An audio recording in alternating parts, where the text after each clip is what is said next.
عرب اسلامی ہنگامی سربراہی اجلاس سے خطاب میں امیر قطر شیخ تمیم بن حمد الثانی نے کہا ہے کہ اسرائیل نے انسانیت کے خلاف جرائم میں تمام حدیں پار کر دیں۔ گریٹر اسرائیل کا ایجنڈا عالمی امن کے لیے شدید خطرہ ہے۔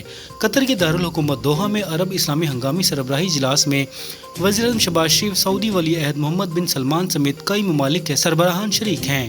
سربراہی اجلاس سے خطاب میں امیر قطر شیخ تمیم بن حمد الثانی کا کہنا تھا کہ اسلامی ممالک کے رہنماؤں کو دوحہ آمد پر خوش آمدید کہتا ہوں۔ صوبہ خیبر پختونخوا کے وزیر اعلیٰ علی امین گنڈاپور نے دعویٰ کیا ہے کہ ہمارے احتجاج کے باعث قاضی فائز عیسیٰ کو ایکسٹینشن نہ ملی۔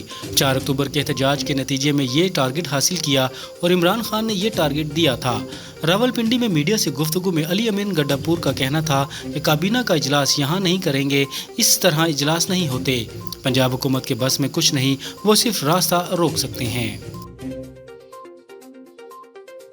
اسٹیٹ بینک نے اگلے 2 ماہ کے لیے مانیٹری پالیسی کا اعلان کرتے ہوئے شرح سود 11% برقرار رکھا گیا ہے۔ مرکزی بینک کے مطابق مانیٹری پالیسی کمیٹی نے شرح سود 11% برقرار رکھنے کا فیصلہ کیا۔ یاد رہے کہ جون اور جولائی کے لیے بھی اسٹیٹ بینک نے شرح سود کو 11% پر برقرار رکھنے کا فیصلہ کیا تھا۔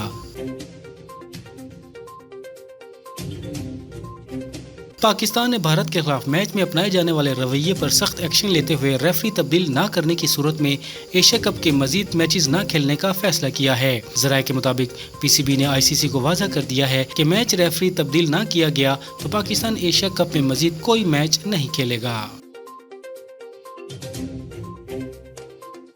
امریکہ اور چین کے درمیان امریکی سرزمین میں ٹک ٹاک کی ملکیت کے حوالے سے معاہدہ طے پا گیا۔